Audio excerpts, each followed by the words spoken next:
தமிழ் தேசியத்துக்கு வரையறுக்கிறவங்க வந்து நீங்க முதல்ல அடிப்படையில் வந்து தமிழருடைய ஆளுமைகளை நீ வந்து உயர்த்தி படிக்கணும். 199 பேருக்கு அவர்களுக்கு யாருக்கும் தமிழே எழுத தெரியல. ஆங்கிலத்தில் தான் பின்னோட்டமே தமிழை டைப் பண்றான். ஸோ அவன் நிலைமை 2K கிட்ஸா தான் இருக்கணும். ஐந்தாம் தமிழ் சங்கம், டிசிபி பாண்டியன் இவங்க தான் வந்து தமிழ் தேசியத்தையே வரையறுத்தது. ஆமா, இவங்களாலதான் நீங்க எல்லாருமே தமிழ் தேசியம் பேசுறீங்க. அதை கேட்டதுக்காக எனக்கு பேர் அதிர்ச்சி ஆச்சு, கொஞ்சம் நெஞ்சு வெளியில எனக்கு வந்துருச்சு. பாரிசாலன் வந்து கடைசியா அவரே வந்து இலுமினாட்டின்னு சொன்னாங்கல்ல. தொடக்கத்துல இருந்து இந்த இலுமினாட்டி திரு சீமான் ஐயா அவர்களே இலுமினாட்டி பத்தி எல்லாம் பேசுறாரு. எதுவாக இருந்தாலும் யூத பிண்டாரிகள் இலுமினாட்டி தான் காரணம். ஆமா, அங்கேருந்து இஸ்ரேலுக்கு போயிடுறாங்க. தமிழ் தேசியம் அப்படிங்கிறது வந்து இவர் தான் வரையறுத்தாருங்கிறது முதல்ல மூடத்தனமான ஒரு. கருணாவும் தமிழன் தாங்க, அவன் தமிழனா மேதகும் தமிழர் தான். இப்ப நீங்க எந்த வரையறை கொண்டு பண்ணீங்க? மேதகும் தான் இருக்கு. அப்புறம் இலுமினாட்டி கான்செப்ட் அப்படிங்கிறது உங்கேயே இருக்கு. தமிழ்நாட்டு அரசியல், திராவிட அரசியலுக்கு இந்திய தேசியம் அப்படின்னா நீங்க பாஜகவும் காங்கிரஸும் வேறு வேறுலாம் இல்ல, ஒரே கான்செப்ட் தான் இருக்கும். உலக அளவுல வந்து யூதர்கள் லாபி அதே தான். இவங்க எப்படி சொல்லுவாங்கன்னா தமிழ்நாட்டில் நடக்கிற ஏதோ ஒரு பிரச்சனைக்கு எங்க இஸ்ரேல்ல உள்ள யூதர் தான் காரணம். அதே ஒரு காலத்துல வந்து இந்த இடதுசாரிகள் கம்யூனிஸ்ட் பேசுவாங்க, ரஷ்யாவில் மழை பெஞ்சதுன்னா ராயப்பேட்டையில கொடை பிடிச்சிட்டு நிற்பாங்க. நாம் தமிழர் கட்சியினுடைய தலைவர்கள் பல சீமான் அவர்கள் கூட என்ன சொன்னாங்க, தமிழர் தான் இந்த நாட்டை ஆள வேண்டும் அப்படின்னு சொன்ன பல பேர் கேள்வி கேட்டாங்க, இபிஎஸ் ஓபிஎஸ் இல்லையான்னு. அப்ப சரியான விளக்கத்தை அவர்கள் சொல்லல நான் நினைக்கிறேன். நான் டிசிஷன் மேக்கிங் தீர்மானிக்கக்கூடிய இடத்துல தமிழர் இருக்கணும். மெய்யியல் தான் அடிப்படை. நீங்க அரசியல்லாம் கூட ஆட்சி அதிகாரத்தை பிடிச்சிடலாம், தமிழர் மெய்யியலை நம்ம விட்டுட்டோம்னு வச்சுக்கலாம், அது மீண்டும் நீங்க வந்து அந்த பிடியை பிடிக்கிறதுக்கு பல ஆண்டு. அப்போ இறுதி நுழைவாயில் ராமலிங்க வள்ளல் பெருமானார் தான். அவருடைய மெய்யியல் சுத்த சன்மார்க்கம் தான், அதுக்கு மீறி எதுவும் கிடையாது.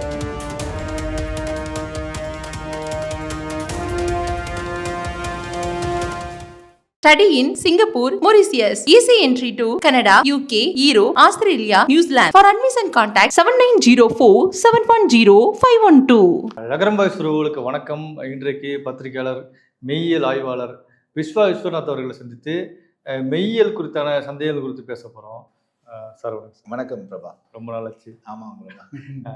இப்போ சமீபத்தில் வந்து நீங்கள் டிசிபி பாண்டியன் ஒருத்தருக்கு வந்து விளக்கமாக ஒரு வீடியோ போட்டிருக்கீங்க.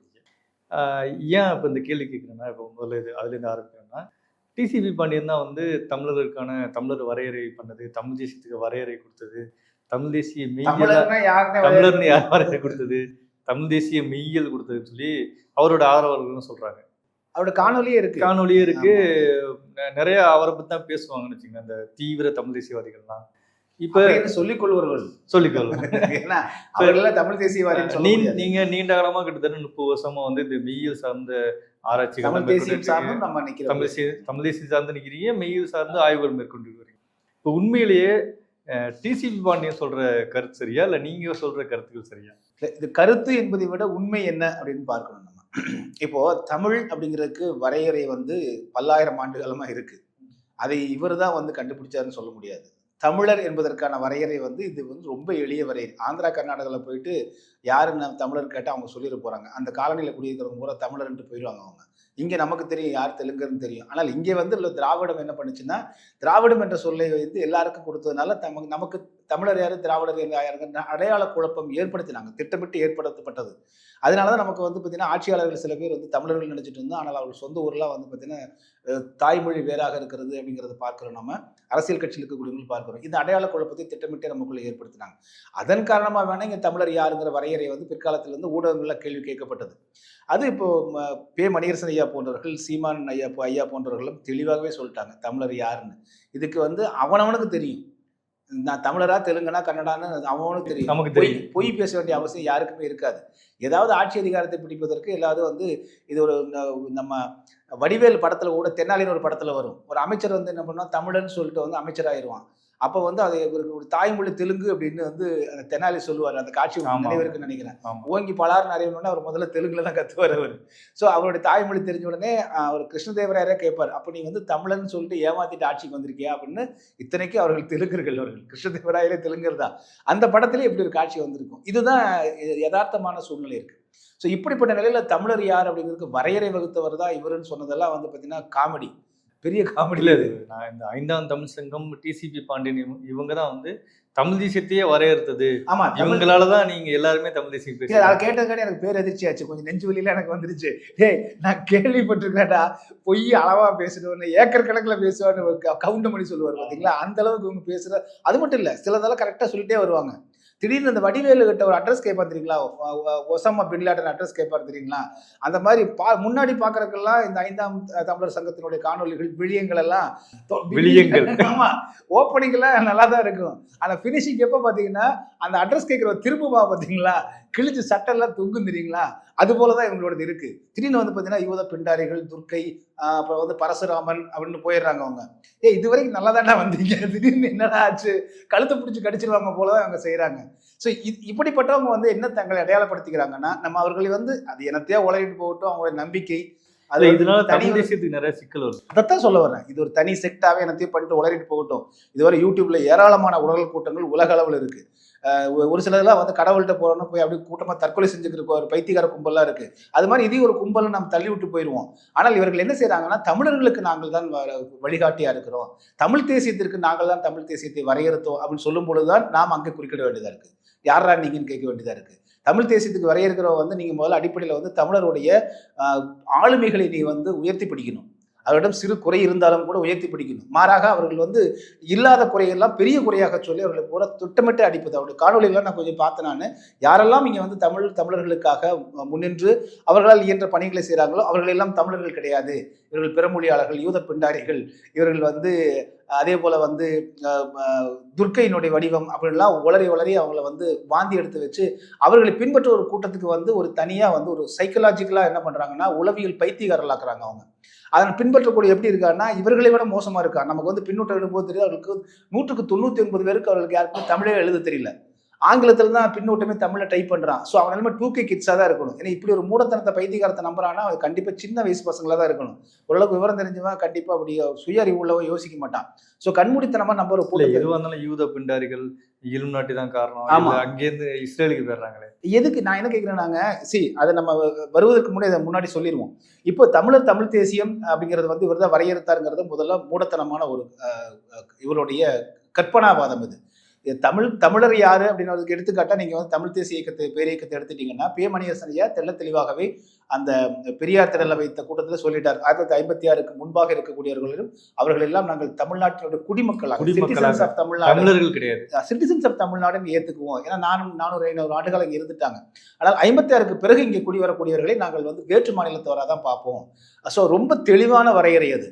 அப்ப தமிழர் யாருன்னா அவன் தமிழ் என்பது என்னுடைய தாய்மொழி, என்னுடைய நாடு இறையாண்மை கொண்ட தமிழர் நாடு என்பது என்னுடைய நாடு, என்னுடைய மொழி இனம் தமிழ் அப்படின்னு சொல்றவங்க தான் தமிழர். இதுல மாற்றமே இல்லை. இதுல வந்து ஒரு வெட்கமோ இதுல வந்து நீங்க வந்து இதுல இனவாதமோ மொழிவாதம் கிடையாது. உலக அளவுல தமிழ் மொழிகளை தான் பிரிஞ்சிருக்கு. பிரெஞ்சுன்னா பிரெஞ்சு மொழி தான், ருஷ்யன்னா ருஷ்ய மொழி தான், சரிங்களா, ஜாப்பனீஸ்னா ஜாப்பனீஸ் மொழி தான், பஞ்சாபின்னா பஞ்சாபி மொழி. உலக அளவில் எல்லாமே மொழிவாரி மாநிலங்களாக மொழிவாரி நாடுகளாக தான் இருக்கு. அதுல நான் தமிழர்னு சொல்லிட்டா நான் ஏன் வெக்கப்படணும், கூச்சு போடணும்? அது ஏன் நீ வந்து இவங்க வந்து குடிவாரி தான் கண்டுபிடிக்க முடியும். இவங்க என்ன செய்யறாங்கன்னா குடிவாரி கண்டுபிடிப்பேன் நான் கேட்குறேங்க. இப்போ முதலியார்னு வந்து ஆந்திராவில் இருக்கு, தமிழ்நாட்டிலேயும் முதலியார், அது வந்து பட்டம் தான், சரிங்களா. இதுல செங்குந்தர் இருக்குது, கைகோளர் இருக்குது, நீங்க அகமுடையார்கள் இருக்குன்னு வச்சுக்கீங்களா, பல பிரிவுகள் இருக்கு. இதுல நீங்க அதன்படி எப்படி கண்டுபிடிப்பீங்க? நீங்க நிறைய தமிழ் சாதிகள் வந்து வேற இனத்திலையும் இருக்காங்க. இவங்க அது இது ஒரு இவங்க எடுத்திருக்கிறதே வந்து பார்த்தீங்கன்னா ஒரு முட்டுச்சந்தில் போய் முட்டிக்கிற மாதிரியான ஒரு வரையறை, சரிங்களா. அது வந்து இப்போ தமிழ் உணர்வோடு இருக்கக்கூடியவர்களே, தமிழர் என்கிற உணர்வோடு இருக்கக்கூடியவங்க அவங்களுக்கு தெரியும். இது நீங்க யாரும் சொல்ல வேண்டிய அவசியம் இல்லை. பொய் சொல்றாங்கன்னா கண்டுபிடிச்சலாம், அவனுடைய செயல்பாடுகள் தெரிஞ்சிடும். தமிழர்களுக்கு எதிராக ஒருத்தர் செயல்படுறான்னா, இப்போ கருணாவும் தமிழர் தாங்க, அவன் தமிழர், மேதகும் தமிழர் தான். இப்ப நீங்க எந்த வரையறை கொண்டு பண்ணுவீங்க? மேதகம் மட்டும் தான். அப்புறம் இதே வந்து ராஜீவ் படுகொலை வழக்குல வந்து இயக்கம் வந்து ஈடுபாடு இல்லை அப்படின்னு சொன்னது வந்து நம்ம திருச்சி வேலுச்சாமி ஐயா இருக்காங்க, அவர் பிறமொழியாளர் தான். அதுக்காக நம்ம வந்து தமிழருக்கு விரோதமானவர்னு சொல்ல முடியுமா? அவர் தான் ஒட்டுமொத்த தமிழ் 30 ஆண்டு காலமாக தனிச்சு நின்று குரல் கொடுத்துட்டு இருக்காரு தமிழர்களுக்காக. நீங்க வந்து உங்களை பொய் பேசினாடா உங்களை குற்றவாளி ஆக்குறாங்கன்னு சொல்லி நம்மளை காப்பாத்துறாரு. அப்ப இந்த இடத்துல எப்படி வரைமுறை எடுப்பீங்க?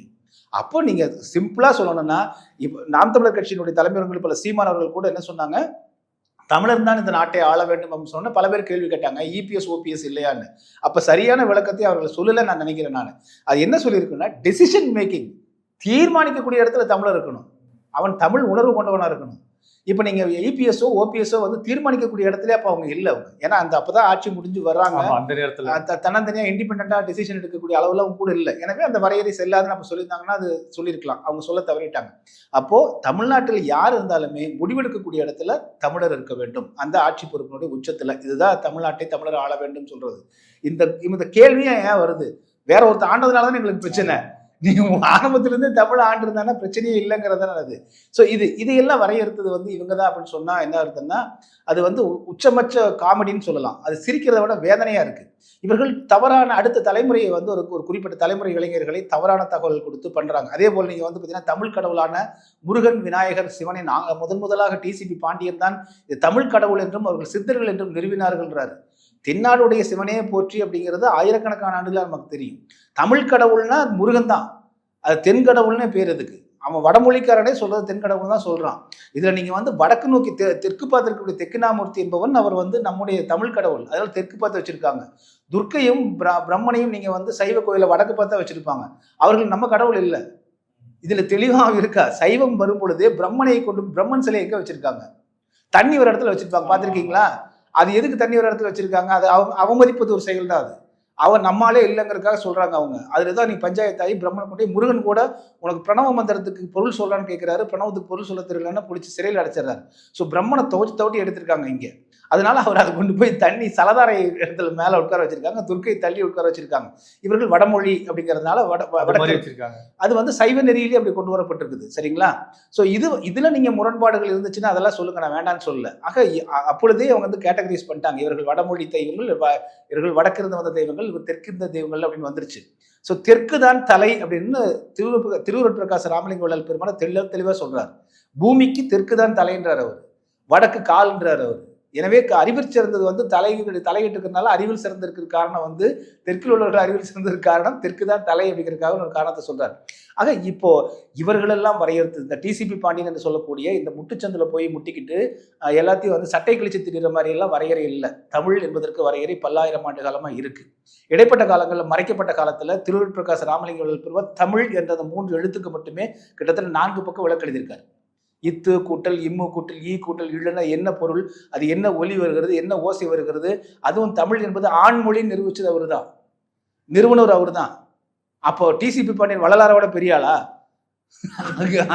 எல்லா மொழிகளும் இந்த அப்போ வந்து சங்கராச்சாரிய கேட்கும்போது தாய்மொழியை வந்து சமஸ்கிருதம் தாய்மொழி என்று சங்கராச்சாரிய சொன்ன போது இவர் வந்து அதை மறுக்கல, தந்தை மொழி தமிழ்னார். ஏன்னா அதை வந்து சொல்றாரு அதை வந்து மறைமலை அடிகள் தன்னுடைய நூல்ல தெளிவாவே சொல்றாருங்க. படிச்சு காமிச்சிருக்கேன். இறைவனை அன்பினார் குழைந்துருகி தொழுது பாடுவார் தம் மறுமை இன்ப வாழ்க்கைக்கு தமிழ் மொழி ஒன்றுமே இசைந்த தன் கருவியாகும். இவ்வுண்மை கண்ட ஒன்றோ ஆசிரியர் ராமலிங்க வள்ளலார் இடம்பரத்தையும் ஆரவாரத்தையும் பிரயாசத்தையும் பெருமறைப்பையும் பொதுபோக்கையும் உண்டு பண்ணுகின்ற ஆரிய முதலிய பாஷைகளில் எனக்கு ஆசை செல்ல ஒட்டாது பயிலதற்கு அறிதற்கும் மிகவும் லேசு உடையதாகவும் பாடுதற்கு துதித்தற்கும் மிகவும் இனிமை உடையதாகவும் சாகா கல்வியை லேசில் அறிவிப்பதாய் திருவுருள் வளத்தால் கிடைக்க தென்மொழி கொண்டு நடத்தி மனம் பற்ற செய்து அத்தென்மொழிகளால் பல வகை தோத்திர பாட்டுகளை பாடுவித்தருளினீர் அப்படின்னு தமிழ சொல்றாரு. அப்போ தமிழ் மொழியை பற்றி வள்ளலார் என்ன சொல்றாருன்னா, இப்படிப்பட்ட சிவா அனுபூதியை கொடுக்கக்கூடிய மொழி, லேசில் சீக்கிரமா கொடுக்கக்கூடிய மொழின்றார். அதுவும் என்ன சொல்றாரு, ஆண் தன்மை கொண்ட மொழின்றார், பெண் தன்மை கொண்ட மொழி இல்லைன்றார். நீங்கள் எந்த ஒரு பெண் கருவுறுவதற்கும் ஆண் வேண்டும். அந்த அடிப்படையில் உலகத்தில் எல்லா மொழிகளும் பெண் மொழிகள், ஒரே ஆண் மொழி தமிழ் மொழி நிறுவியவர் வந்து திருவருட் பிரகாச ராமலிங்க வள்ளல் பெருமானார். இவர் நம்ம தமிழுக்கே வந்து தமிழருக்கு தாந்தா இலக்கியம் கொடுத்தது மாதிரி பேசிட்டு இருக்காங்க. அதே போல தென்னாடுடைய சிவனையை போற்றி முருகப்பெருமானுக்கு தமிழ் கடவுள் என்ற பெயர் வைத்தது, முருகப்பெருமானுக்கு விளக்கமெல்லாம் கொடுத்துருக்காங்க.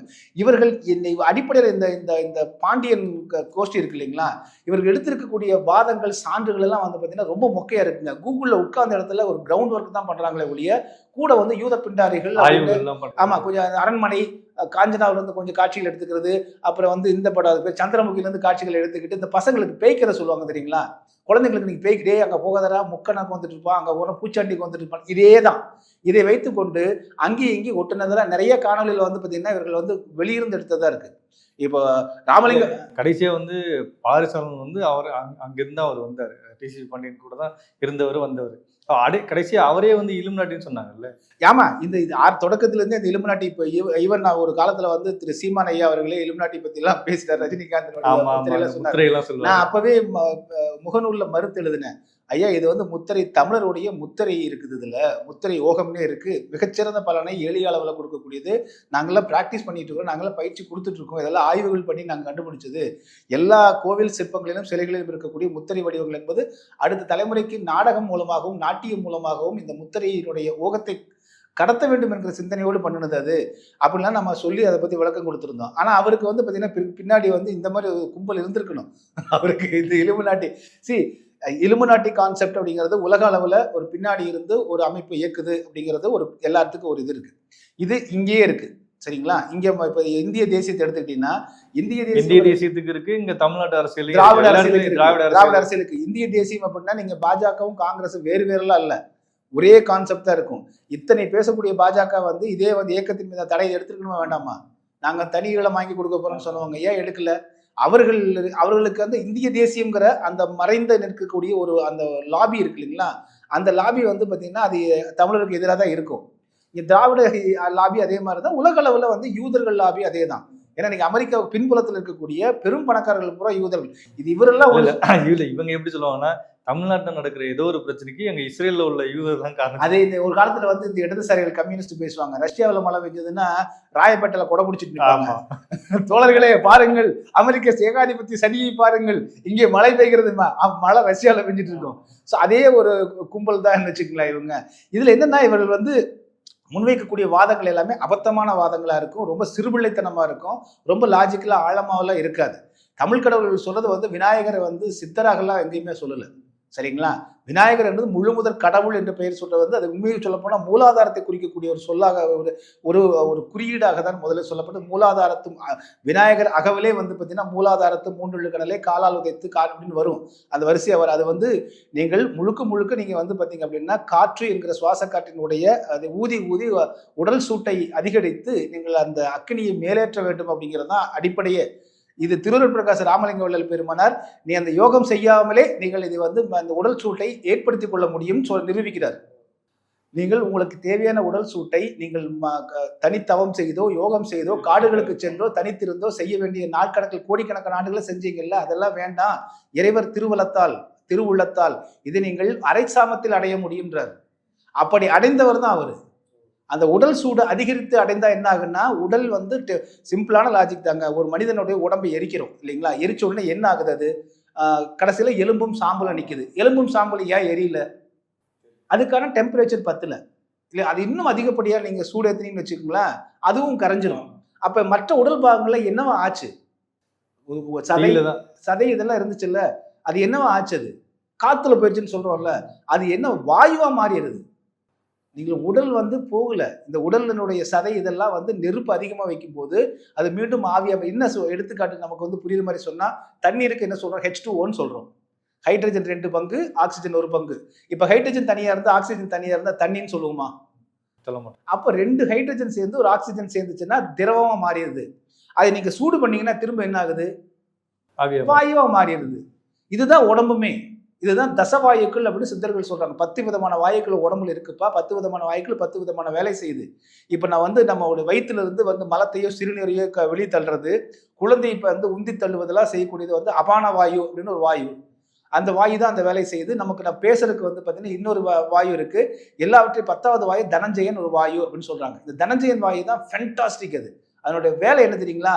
மனிதன் உடல் இறந்துருச்சுன்னா தனஞ்சயன் வாயு மட்டும் வெளியில போகாது, அது இருந்து உடம்பை டீகம்போஸ் பண்ணிட்டு தான் வெளியில போகும். கடைசியா அந்த டீகம்போஸ் பண்ற நாட்கள் தான் நம்ம சடங்கு நாட்கள் 11 நாட்கள் சொல்றது. அதனாலதான் அது எரிக்க வேண்டாம் புதைக்கணும்னு சொல்றது. எரிச்சா என்ன ஆகுன்னா அந்த தனஞ்சயன் வாயு வந்து பிச்சுக்கிட்டு வெளியில போகும்.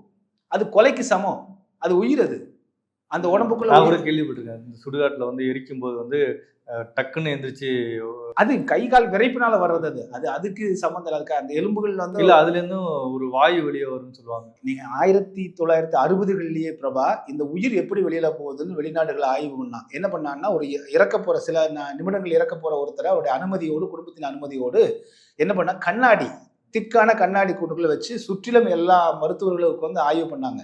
இந்த உயிர் எப்படிதான் கம்ப்ளீட்டா மோல்டு, மூச்சு விட முடியாத மோல்டுன்னு வச்சுக்கலாம். இறக்கக்கூடிய தருணத்தில் டக்குன்னு வச்சு க்ளோஸ் சீல்டு வச்சுட்டாங்க. கொஞ்ச நேரத்தில் வந்து பார்த்தீங்கன்னா கண்ணாடி பட்டுன்னு உடச்சிட்டு வெளியில் வந்து ஓப்பன் ஆச்சு. ஸோ அப்போ ஒரு உயிர் வந்து கண்ணாடியும் தொலைத்து கொண்டு வெளியேற முடியும்னு அன்னைக்கே ப்ரூவ் பண்ணியாச்சு. அப்போ உடம்புக்குள்ளேருந்து ஒன்று வெளியில் போகுது, உள்ளே வருது. அப்போ உடம்புங்கிறது ஒரு லாட்ஜு அப்படிங்கிறது அன்னைக்கே வந்து மேலை நாடுகளிலே ப்ரூவன் ஆயிடுச்சு. இப்போ இதைத்தான் நம்ம வந்து சீவ சமாதின்னு எப்படி சொல்கிறோம்னா, இந்த தனஞ்சயன் வாயுவை மிகச்சரியாக நம்ம வந்து பயிற்சி செய்து அதை நெத்திக்கு கொண்டு வந்துடுவாங்க. நெத்திக்கு கொண்டு வரும்போது ஒரு லிங்க வடிவத்தில் இங்கே லிங்கமாக போல இங்கே புடைச்சிக்கிட்டு நிற்கும். அதுதான் சிவலிங்கம். அப்படி ஆயிடுச்சு அப்படின்னா ஆன்மா மட்டும் வெளியில் போகல, உடம்பு அப்படியே இருக்குது, அழுகாத உடம்பு. ஏன்னா உயிர் உள்ளே இருக்குது. நீங்கள் அதைத்தான் வந்து திருமூலர் என்ன சொல்றாரு, குகை செய்து வைக்க வேண்டும். அதுக்கு சீவசமாதின்னு பேர். அதுக்கு எந்த அளவுக்கு முக்கோண வடிவில் குகை செய்யணும். அதில் என்ன பியூட்டின்னா, அந்த உடலை நீங்கள் ஃப்ளெக்சிபிளாக மடக்கலாம். காலை தூக்கி நீங்கள் வந்து மடக்கலாம், கையை தூக்கி மடக்கலாம், மற்றதெல்லாம் விரைச்சிக்கும். கரெக்டாக ஒரு மணி நேரத்தில் விரைச்சிக்கும். இது ஏராளமான காணொலிகள் இன்னைக்கு இருக்கு. குறிப்பாக வடகரை சிவானந்தருடைய சீடர்கள் ஏராளமான பேர் சீவசமாதி அடைஞ்சிருக்காங்க. முடிகூட கருக்கல. 3 மாதம் கழித்து அவருடைய ஒரு சீடர் கோயம்புத்தூர்ல சாமையான ஒரு சீடரை வந்து அவர் எடுத்து தப்பா புதைச்சிட்டாங்க. வழக்கமா புதைக்கிற மாதிரி புதைச்சிட்டாங்க. இவர் வந்து எடுத்து சமாதி வைக்கிறாரு. 3 மாதம் கழித்து உடம்புல சின்ன கெடுவதற்கான அறிகுறியே இல்லை. பாபாஜியுடைய சீடர் யுக்தேஸ்வர் கிரியுடைய நேரடி சீடர் பரமஹம்ச யோகானந்தா அமெரிக்காவில் 1 லட்சம் பேருக்கு போய் வந்து கிரியா யோகா சொல்லி கொடுத்தார், வெள்ளைக்காரர்களுக்கு. அவர் வந்து அவருடைய உடல் 21 நாட்கள் வைக்கப்பட்டிருந்தது. அமெரிக்கா மார்ச்சுவரியினுடைய இன்சார்ஜ் டாக்டர்ஸ் வந்து சர்டிஃபிகேட் கொடுத்துருக்காங்க. கூகுளில் போய் பாருங்க, சான்றிதழ் இருக்கு, பெரிய அறிக்கையை கொடுத்துருக்காங்க. 21 நாள்ல சிறு புள்ளி கூட வரல. அந்த உடல் கெடவே இல்லை. அவங்க எம்பாமிங் பண்றாங்க. எம்பாமிங் பண்ணா உடல் கெடாதுன்னு இல்லை. எதுக்குன்னா எம்பாமிங்கிறது வந்து பிறருக்கு வந்து இன்ஃபெக்ஷன் ஆகக்கூடாதுறக்க எம்பாமிங் பண்ணுவாங்க. எம்பாமிங் பண்ணாலும் 6 மணி நேரத்துல உடல்ல அழுக தொடங்கிடும். இவங்க சொல்றாங்க உடலுக்குள்ள கெடுவதற்கான எந்த அறிகுறியும் 21 நாட்கள் வரையில வரலன்னு அமெரிக்கன் டாக்டர் கொடுத்துருக்கான். நம்ம டாக்டர் கொடுத்தா கூட நம்ம வந்து 100 சர்டிஃபிகேட் அமெரிக்கன் டாக்டர்ஸ் கொடுத்துருக்காங்க. ஸோ இப்படி ஓக பயிற்சியின் மூலமாகவும் மூலிகைகளை கொண்டும் நம்ம உடலை பதப்படுத்த முடியும் அப்படிங்கிறது தான் சீவசமாதி. இது எதுவுமே இவங்க வந்து ஆராய்ச்சி பண்றது இதை பத்திலாம் எதுவுமே சொன்ன மாதிரி தெரியல. அப்படி வந்து பார்க்க போகும்போது விநாயகர் என்பது வந்து ஆணைமுக கடவுள் வழிபாடு நம்ம கிட்ட இருக்கு. 4ஆம் நூற்றாண்டுல இருந்து நீங்க புடைப்பு சிற்பம் வந்து இருக்குன்னு வச்சுங்களேன். அது என்ன காரணம்னா, யானை என்பது வந்து பார்த்தீங்கன்னா சுவாசத்தை குறிக்கக்கூடியது. மூச்சின் மூலமாகவே அது பெரிய துதிக்கை. நம்ம வந்து சாதாரண மூக்கில் மூக்கு உறிஞ்சிருக்கும், துதிக்கை போல உறிஞ்சுவதற்கும் எப்படி இருக்கு. அப்படி வந்து நீ சுவாசத்தை இழுத்து பயிற்சி பண்ணணுங்கிறது குறியீடு. அது அறிவு குறியீடு. நிறைய குறியீடுகள் அதில் இருக்குன்னு வச்சுக்கங்களேன். முருகன் என்பது சித்தர், அதில் எந்த மாற்றமும் கிடையாது. சிவன் என்பது சிவன் என்கிற பெயர் சங்க இலக்கியத்திலே கிடையாதுங்க. சரிங்களா? முக்கண்ணன், தாழ் சடையோன், செஞ்சடையோன், இப்படிதான் இருக்கும். அப்ப அது வந்து நிலைதான். இது திருமூலருடைய வாக்கிலே சொல்லணும் அப்படின்னா, ஒவ்வொரு சிவசமாதி அடைந்த ஞானிகளுக்கு மேலும் ஒரு சிவலிங்கம் வைக்கப்பட வேண்டும் அல்லது அரசமரம் வைக்கப்பட வேண்டும். அந்த சிவசமாதி எங்கெல்லாம் இருக்கும் அப்படின்னா, ஆற்றங்கரையோரத்தின் நடுவிலும், பூஞ்சோலை வனத்திலும், அதே போல மலைச்சாரலிலும், அதே போல அவர் வாழ்ந்த வீட்டிலும் அங்கெல்லாம் தான் அமைக்கணும். அது இந்த குகை செஞ்சு அமைக்கணும். அதுக்கு மேல சிவலிங்கமோ அரசமரமோ வைக்கணும். நீங்க நீண்ட நெடுங்காலமாக ஆயிரக்கணக்கான ஆண்டுகள் சிவன் கோயிலாம் பாருங்க, உங்க அரசமரமும் சிவலிங்கமும் இருக்கும். கீழே ஆற்றல் வாய்ந்த கோயிலா இருக்கும். அப்போ உள்ளுக்குள்ள வந்து ஒரு சிவசமாதி அடைந்த ஞானி இருக்கான்னு பேரு, சிவநிலை அடைந்தார்னு பேரு. ஊனுடம்பு ஆலயம் வள்ளல் பிரானாருக்கு வாய் கோபுரவாசல் தெள்ள தெளிந்தாருக்கு சீவன் சிவலிங்கம். சிவலிங்கம்ங்கிறது ஒரே எழுத்துல முடிச்சிட்டாருங்க. சீவன் தாண்டா சிவலிங்கம்னு சொல்லிட்டாரு. நான் சொன்ன தனஞ்சயன் வாயு மேல போச்சு சிவலிங்கமா மாறிச்சா, அந்த உயிர் இருக்கு இல்லையா, அந்த சீவன் தான் சிவலிங்கம். அதனுடைய குறியீடு தான் மேல சிவலிங்க குறியீடு வைக்கிறது. பிற்காலத்துல ஆண்குறி பெண்குறின்னு தப்பா மாற்றி விட்டுட்டாங்க. ஸோ இது போன்ற ஆய்வுகள் எல்லாம் நீங்கள் எடுத்து மக்களுக்கு சொன்னால் வந்து உலகத்துக்கு புரியும். அதை விட்டு யூத பிண்டாரி துர்க்கை நீங்கள் இதெல்லாம் வந்து உருட்டினா பலி கொடுக்கறது கூட நம்புறாங்கன்னு நினைக்கிறேன். இல்லை, நீங்கள் அதெல்லாம் கிடையாது. சித்தரியில் எங்கே இருக்கு. அதே போல இவர் மட்டும் இல்லைங்க, நிறைய பேர் வந்து பார்த்தீங்கன்னா மிக தவறான நம்ம நந்தனை எரித்து கொண்டு விட்டார்கள்னு சொல்றாங்கல்ல. நந்தன் எரித்து கொண்டதுக்கான சான்று என்ன? திருநாளை போவார்னு சொல்லப்பட்டது வந்து பார்த்தீங்கன்னா, நம்முடைய திருமுறைகள்ல சொல்லப்பட்டது வந்து திருநாளை போவார்ங்கிற ஒற்றை சொல்ல வச்சுக்கிட்டு கோபாலகிருஷ்ண பாரதிங்கிறது ஒரு எழுதுறார் கதை. அதுதான் நந்தன் படம், நந்தனார் படம். எப்படி வீரபாண்டிய கட்டபொம்மனுக்கு நாடக எழுத்தாளர்கள் நாடகத்தை எழுதுறாங்க, அது வந்து சிவாஜிக்காக, அதுக்கு வந்து சிவாஜிக்காக கூட இல்லை, அது ஒரு நாடக கம்பெனி இருந்துச்சு. இது பாயகளை ஏற்கனவே வெளிப்படுத்தியிருக்காங்க. ஒரு நாடக கம்பெனி பொழிஞ்சு போற மாதிரி சூழ்நிலை இருந்தபோது அவர்களுக்கு இந்த வீரபாண்டிய கட்டபொம்மன் கதையே கொஞ்சம் சுவாரஸ்யமா திருத்தி எழுதி அவர் ஹீரோவா மாற்றி அந்த கதையை கொடுத்துட்றாங்க. அதுல வந்து அந்த நாடக கம்பெனி பிழைக்க வைப்பதற்காக சிவாஜி கணேசன் வந்து நடிப்பதற்காக வர்றாரு. அதுதான் பின்னாடி திரைப்படமாச்சு. ஸோ அது கதை தான். சரிங்களா? அதுபோல நந்தனார் வரலாற்றும் என்று இவர்கள் சொல்லக்கூடியது கோபாலகிருஷ்ண பாரதின்னு நினைக்கிறேன். அவர் எழுதின கதையே தவிர அது உண்மை கதை அல்ல. நந்தனார் எரிக்கப்பட்டதற்கான சான்று எங்கேயும் கிடையாது. அதே வேளை சாம்பவன் என்ற ஒருத்தரை வந்து உமாபதி சிவாச்சாரியர் என்பவர் வந்து நெற்றிக்கண் மூலமாக ஆட்கொண்டார் அப்படின்னு ஒரு வரலாறு, அது புத்தகம் இருக்கு. ஸோ அதையும் இதையும் குழப்பிட்டாங்க. ஸோ இதற்கு சான்றுகள் கிடையாது. அடுத்தது 8000 பேர் கழுவேற்றப்பட்டார்கள் சமணர்கள் அப்படின்னு உருட்டுறாங்க. அதுக்கு இவங்க சான்றுகள் வரை கிடையாது. 8000 என்பது பேரா இல்லை கண்ணாயிரம் மாதிரி ஒத்த பேரான்னு தெரியல. என்ன காரணத்துக்கு என்ன சான்றுனா இவர்கள் சமணர்கள் சொல்றாங்க. சமணர்கள் வந்து யார் யார் அப்படிங்கிறது நமக்கு வரைமுறைகள் கொடுக்கப்பட்டிருக்கு. அருகர் என்று சொல்லக்கூடிய செய்னர், செய்னர்னா செய்ப்பவர்கள் ஜெயிப்பவர்கள் பேர் அது, அதனால செய்னர் பேர் வந்துச்சு. அவர்கள் ஜைனர்கள் சொல்றோம். இவங்களைத்தான் இப்ப எல்லாமே சமணர்கள் பொதுவாகவே பிற்காலத்துல சொல்றாங்க. ஆனால் நீங்க வந்து இந்த செய்னர்கள், அதே போல பௌத்தர்கள், ஆசீவகர்கள் மூன்றும் சேர்ந்ததுதான் சமணம் அப்படின்னு நமக்கு குறள்பாக்கள்லாம் சொல்லப்பட்டிருக்கு. இதுல ஆசீவகம் அப்படிங்கிற பெயர் வந்து பாத்தீங்கன்னா தமிழ்ல சில குறிப்புகளை தவிர பெரிய அளவிலான குறிப்புல கிடையாது. இங்க ஆஜீவகம் வடமொழியாளர்கள் சொன்னதா இருக்கு. புத்தரை பார்த்துட்டு ஒரு ஆஜீவகர் வந்து புத்தரை நேரில் சந்தித்தாரெல்லாம் எழுதப்பட்டிருக்கு. ஸோ கிட்டத்தட்ட சமகாலத்தவர்கள். அப்போ புத்தர் காலத்துக்கு சேர்ந்தவங்க தான் அவங்க எல்லாமே. புத்தர் காலத்துக்கு முந்தையவர்கள் கிடையாது அவங்க. அப்போ இந்த ஆசீவகங்கிற மதம் வந்து இப்போ வந்து அப்படியே இதுக்குள்ள சில சாரங்கபாணி நினைக்கிறேன் அவர் போன்ற ஆய்வறிஞர்கள் அவங்க சொல்றாங்க மிங்கிள் ஆயிடுச்சு இது கூட அப்படின்றாங்க. ஆனால் காலம் எத்தகையது? நீங்க ஆய்வுனா எப்போ வரணும்? நீங்க பௌத்தத்துக்கும் ஆசீவகத்துக்கும் எல்லாமே ஒரே காலகட்டம் அப்படின்னா அப்ப நீங்க அதற்கு முந்தைய அதில் இல்லைன்னு தான் அர்த்தம். அப்ப மற்களிங்கிற ஒருத்தர் தான் கொண்டு வந்தாருன்னா மற்களிக்கு முன்னாடி இருந்தது வந்து அப்ப இல்லைன்னு தான் அர்த்தம் அது. ஆனால் சரியான புரிதல் என்னவா இருக்கணும்னா ஒரு மாஸ்டர், ஒரு சிவம் அப்படிங்கிற ஒரு மாஸ்டர் இருந்தார், சித்தர்னு ஒரு மாஸ்டர் இருந்தாங்க. அந்த மாஸ்டருக்குள்ள நிறைய ஸ்டூடெண்ட்ஸ் இருப்பாங்க. அவங்க ஒவ்வொரு ஊர்ல போய் அவங்க ஸ்கூல்ஸை ஸ்டார்ட் பண்ணுவாங்க. அதுக்கேற்ப கொள்கைகளை மாற்றி பண்ணுவாங்க. அதுபோலதான் இந்த பௌத்தம் இது எல்லாமே. நீங்கள் பிரம்மா ருத்ரன் விஷ்ணுவையே வந்து திருவூர் பிரகாஷ் ராமலிங்க வள்ளல் பெருமான் மத தலைவர்கள்ன்றார் அவர். அவர்கள் கடவுளர்கள் அல்லன்றார் அவர். நீங்கள் இறைவர் ஆக்காதீங்க, இறைவனுடைய நிலையிலிருந்து பல கோடி மடங்கு கீழே இருக்காங்க அவங்க. எனவே அதனாலதான் சொல்றாரு எந்த மதம் சாதி இதெல்லாம் கூடாது, நீங்கள் யாரும் தனி மனிதர்களை வணங்க வேண்டிய அவசியம் இல்லை, இறை ஒளி ஒன்றே, அதுதான் வந்து அடிப்படை ஒளி அப்படின்னு அவர் வகுத்து கொடுத்துறாரு. அவர் தன்னையும் வணங்க வேண்டாம். எந்த இடத்துல ஒரு புகைப்படத்தை கூட புகைப்படம் நம்ம தான் வாலண்டியரை போட்டுட்டு இருக்கோம். அவர் தன் சிலையை கூட வைக்கல. அவருடைய பெயர் மட்டும் சிதம்பரம் ராமலிங்கன்னு வச்சார். அது இந்த சிதம்பரத்தை குறிப்பதல்ல, சிற்றம்பலம் ராமலிங்கன்னு அர்த்தம். சிற்றம்பலம்னா உள்ள இருக்கக்கூடிய இறைவனுடைய இடத்தை குறிக்கக்கூடியதுன்னு. அப்ப இறைவனுடைய மகன் அப்படின்னு போடுறாரு பேரு. அது இப்ப இருக்கிற நடராஜர் சிதம்பரம் ஊரை குறிப்பதால. இப்ப நீங்க சொல்ற எல்லாத்தையும் வந்து இப்ப டிசிபி பாண்டியன் இல்ல வேற யாராச்சும் அந்த மாதிரி இடத்துல பார்த்தாங்கன்னா எல்லாத்துக்கும் அதுக்கு ஒரு அர்த்தம். இப்ப நானும் நீங்களும் பேசுறது வந்து பாத்தீங்கன்னா சகம் கலர் சட்டம் போட்டிருக்காரு, ப்ளூ கலர் சட்டம் போட்டிருக்காரு. நான் வந்து பேர் என்ன அந்த மாதிரி துர்க்கையினுடைய வடிவம், நீங்க பலராமனுடைய நீல கலர் வந்து பலராமனுடைய வடிவம் அப்படி ஆரம்பிச்சு நீங்க பேசல 2ஆம் நம்பர் சொல்லிட்டீங்கல்ல, இது யூத பிண்டாரிகளை குறிக்கும் அப்படின்னு உருட்டுவாங்க. அதை நம்பருக்கு ஒரு பைத்தியக்கார கூட்டம் இருக்கு அப்படின்னு தான் சொல்றோம். டிரான்ஸ்பரண்டானது விஷயங்க. மறைபொருளா சொல்லி வச்சிருக்காங்க. கெட்டவங்க கைக்கு போகக்கூடாதுங்கிறது சில வந்து மறைபொருளா சொல்லி வச்சிருக்காங்க. ஏன்னா இந்த ஆற்றல் வந்து தவறாக கூட பயன்படுத்தப்படலாம். தவறாக பயன்படுத்தப்பட்டு அதனுடைய பலனை அவங்க அனுபவிப்பாங்க. ஆனால் அதுக்குள்ள பல பேருக்கு அழிவை உண்டாக்கிடக்கூடாதுக்காக மறைபொருளா சொல்லி வைக்கப்பட்டது நம்முடைய சித்தரியல், மெய்யியல், இறையியல் எல்லாமே. பெருமானார் தெள்ள தெளிவா ராமலிங்க வள்ளல் பெருமானார் சொல்லிட்டாங்க. இந்த உருவ வழிபாடுகள் நீங்கள் பார்க்கறதுல குறியீடுகள் சொல்லிட்டாரு அவர். சரிங்களா? குறியீடுகளில் வந்து இதெல்லாம் என்னென்ன கடவுள், ருத்ரன்னா என்னென்னு விரிவாக்கம் கொடுக்குறாரு, சுப்பிரமணியனா என்னென்னு விரிவாக்கம் கொடுக்குறாரு, பைரவர்னு என்னென்னு விரிவாக்கம் கொடுக்குறாரு. அதுக்கு எல்லாமே 63 நாயன்மார்களே அவர் வந்து ஆட்களை ஏத்துக்கலங்க. ஒரு ஆட்கள் நபர்கள் இருந்துதான் ஏத்துக்கல அவரு. திருவூர் பிரகாச ராமலிங்க வள்ளல் பெருமானார் 63 நாயன்மார்கள் 63 சித்திகள் சொல்றாரு அவர். இது இவ்வாறு சித்திகள் சொல்லப்பட்டது அப்படின்றாரு அவரு. அப்ப அவ்வளவு தெளிவான ஆய்வுகளை இதெல்லாம் நம்ம படிக்கணும். இதெல்லாம் இப்படிப்பட்ட தெளிவறி உண்டான அவரை தான் எரிச்சு கொண்டுட்டாங்கன்னு இந்த பாண்டியன் குரூப் உருட்டிக்கிட்டு இருக்கு. ஆமா, எங்கேயா நீங்க சித்தர்கள் எந்த சித்தர்கள் எரிச்சு கொள்ள முடியும்? தொடர்ந்து சித்தர்களை புறம் கழுவேற்றி விட்டாருன்னா திருவூர் பிரகாச ராமலிங்க வள்ளல் பெருமாள் எடுத்துக்காட்டா சொல்றேங்க. அதுக்கு முன்னாடி போகரை சொன்னா உங்களுக்கு புரியும். சரி, போகருக்கு வந்து இந்த சான்று இருக்கு. நவபாடான சிலையை அவர் தான் பண்ணாருன்னு.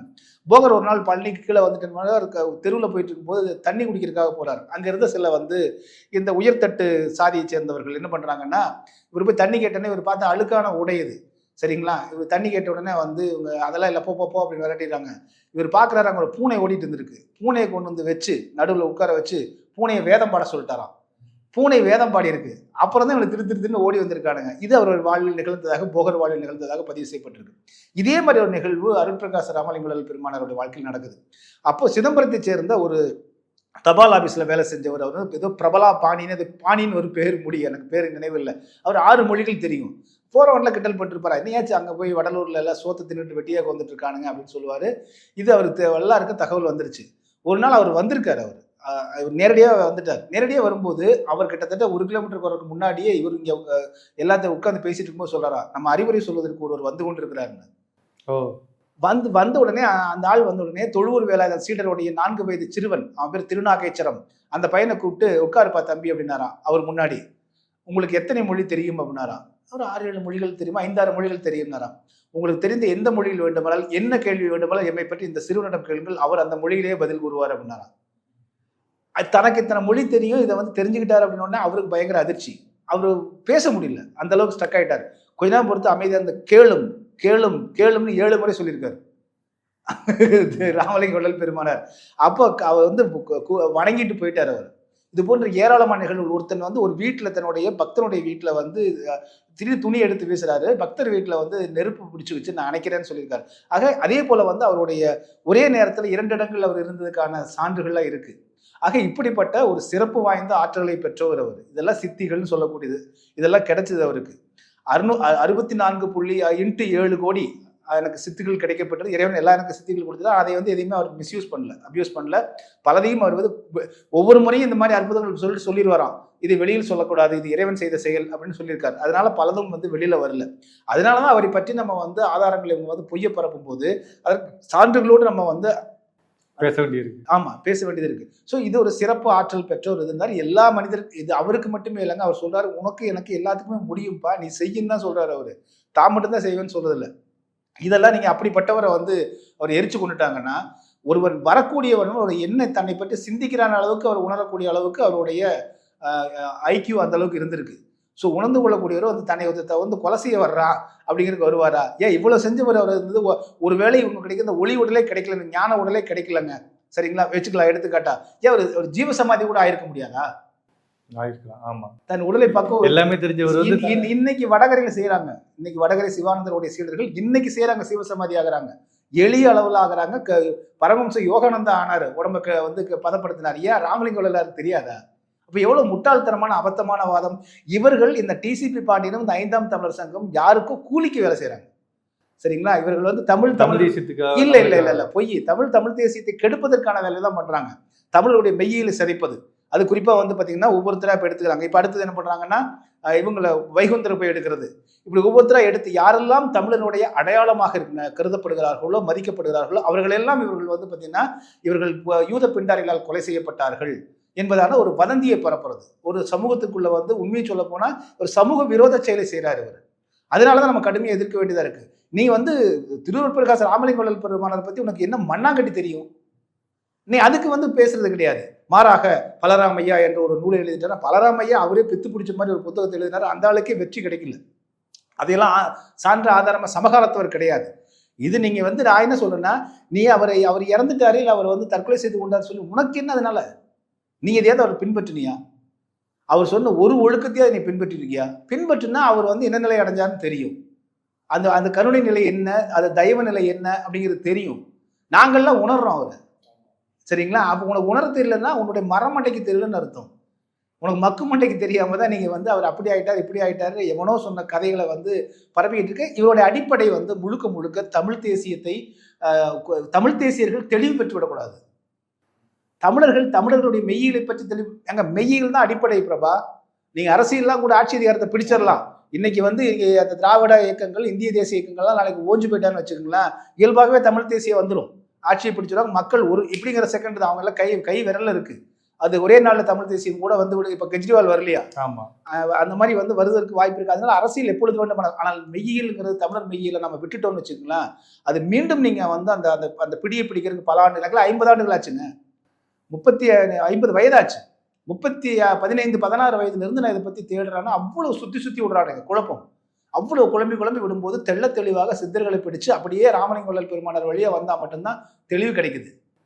அப்போ இறுதி நுழைவாயில் ராமலிங்க வள்ளல் பெருமானார் தான். அவருடைய மெய்யில் சுத்த சன்மார்க்கம் தான். அதுக்கு மீறி எதுவும் கிடையாது, அதுக்கு முன்னாடியும் கிடையாது, பின்னாடியும் கிடையாது. அளவுக்கு தெளிவு. எல்லா மதத்தவர்களும் சமரசமாகி ஒன்றாக போற்றக்கூடிய மையமா கொண்டு வரார். எல்லா சாதிக்காரர்களும் சமரசமாகி நீங்கள் வந்து பின்பற்றக்கூடிய மார்க்கமா கொண்டு வரார். இதுக்கு மேல தீர்வே இல்லை. ஸோ அப்படிப்பட்டதை வந்து நீ வந்து திட்டமிட்டு அவரை வந்து எரித்து கொண்டு விட்டார்கள். அது எப்படி? அவரை பற்றி எல்லாம் நல்லவருங்க. நம்ம ஊர்ல சொல்லுவாங்க தெரியுங்களா, பையன் தங்கமான பையனுங்க, சாயந்தரமான லைட்டா கட்டிங் போடுவானுங்க, கட்டிங் போட்டோன்னா கொஞ்சம் கஞ்சா தேவைப்படுங்க, கஞ்சா நல்லா தேவைப்பட்டு இருக்கு. அடுத்தது வந்து அப்படியே பொண்ணுங்கிட்ட போவானுங்க, மற்றபடி தங்கமான பையங்கன்னு சொல்ற மாதிரி வள்ளலாரை பத்தி ஆகா ஓன்னு எல்லாம் சொல்லிட்டு அவரை எரித்து கொண்டு விட்டார்கள், யூதப்பிண்டார்கள் எரித்துக் கொண்டு விட்டால் மறைக்கிறார்கள் அப்படின்னு ஆதாரம் இல்லாத ஒரு குப்பையை கொண்டு வந்துட்டு, எவனோ ஒரு கிறுக்கு பையன் எழுதின குப்பையை கொண்டு வந்துட்டு அட்ரஸ் கேட்டார்ல ஓபாமா பின்லாடன் யாருன்னு, அந்த மாதிரி தான் இந்த டிசிபி பாண்டியன் குரூப் வந்து இப்போ வள்ளலாரை பத்தி கேட்டுட்டு இருக்காங்க. இவர்களுடைய நோக்கம், பின்னணி நோக்கம் தமிழர்களை வந்து முற்றாக அவர்களை வந்து டைவர்ட் பண்றது, திசை திருப்புவது, மடைமாற்றுவது, உண்மைகளை மறைப்பது அப்படிங்கிறதா இருக்கு. அவ்வளவு நேரம் உங்க நேரத்தை எங்களுக்காக சொல்லிட்டு மிக்க நன்றி. நன்றி, வணக்கம்.